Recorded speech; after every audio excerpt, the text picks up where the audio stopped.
So what if the iPhone 15 had better cameras than this year's iPhone 14 Pro Max? Notice the regular one. As yes, rumors have it that the base iPhone 15 models are actually hitting camera specs hard. New leaks of the Moto RAZR Ultra paint the prettiest foldable we've seen to date, and what if Apple's M3 chips were a continuous step in the right direction? I'm Jaime Rivera, and I seriously can't understand when people say Happy Monday. They just don't go together in my opinion, but this is Pocketnow Daily.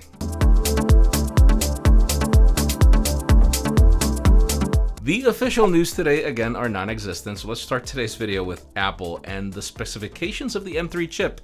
In his latest Power On newsletter, Mark Gurman reported that the company is ramping up testing for the M3. At least one version of the new SoC was spotted with a 12-core CPU, 18-core GPU, and 36 gigs of RAM. The M3 will stick to 6 performance cores, while the other 6 will be of power efficiency.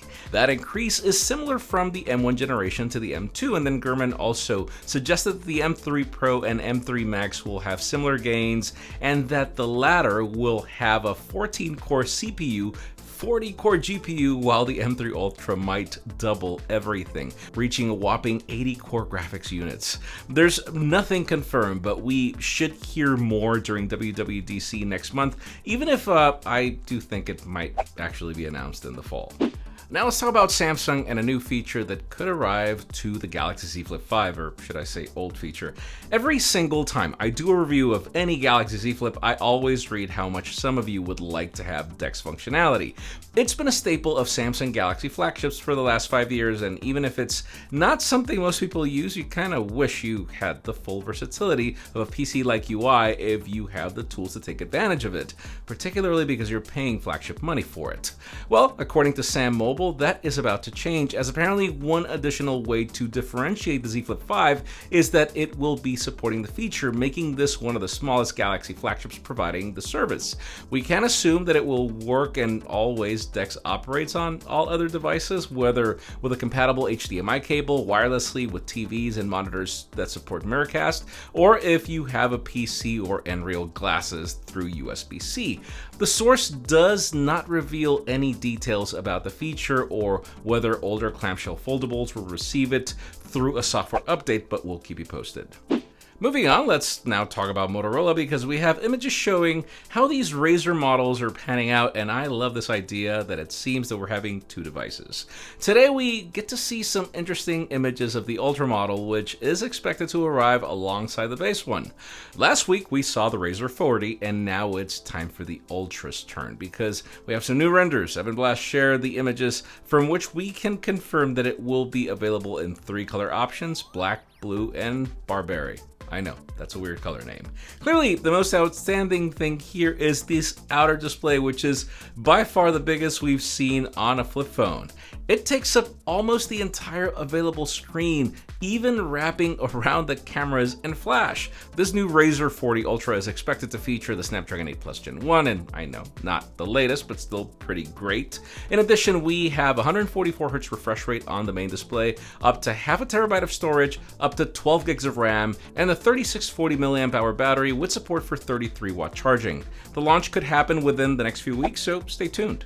And finally, for the most interesting news today, let's talk about Apple since we have new reports about the iPhone 15 and 15 Plus. Notice, base models. According to a new report by Jeff Poo, both of these devices of the upcoming lineup will receive great improvements in the camera department. The report says that both models will feature a 48 megapixel camera sensor. And why is this impressive? Well, Cupertino introduced this 48 megapixel camera for the first time last year with the 14 Pro and 14 Pro Max, and that sensor is still larger in footprint than even the 200 megapixel sensor on this year's Galaxy S23 Ultra. And yes, this is one of those cases where size does matter. Now, what's interesting is that the report also mentions that this is actually an improved sensor that will use a new 3-stack technology that can capture more light and improve quality. However, Poo also said that this stack sensor is likely facing yield issues that could result in iPhone 15 and 15 Plus production delays.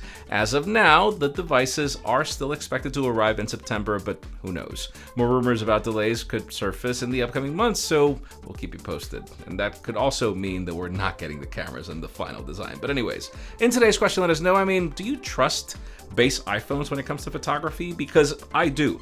One thing that I've noticed about the Pro iPhones is that they're faster, and sure, they have more perks like that extra focal length, but the base models are almost as good. And that's a big statement, honestly, because you're not necessarily paying for those Pro features and you're still getting the quality. But that's just me. Leave us a comment down below. We'd love to know your opinion. Friends, again, if you want to get the news earlier, follow us on Pocketnow.com and subscribe to our channel for more videos like this one. You can also follow us on social medias. Our extended coverage happens on Instagram, and follow me on my personal handles to see me debate the obvious. Please give this video a thumbs up if you like what you saw. I'm Jaime Rivera. Thanks so much for watching. We'll see you tomorrow.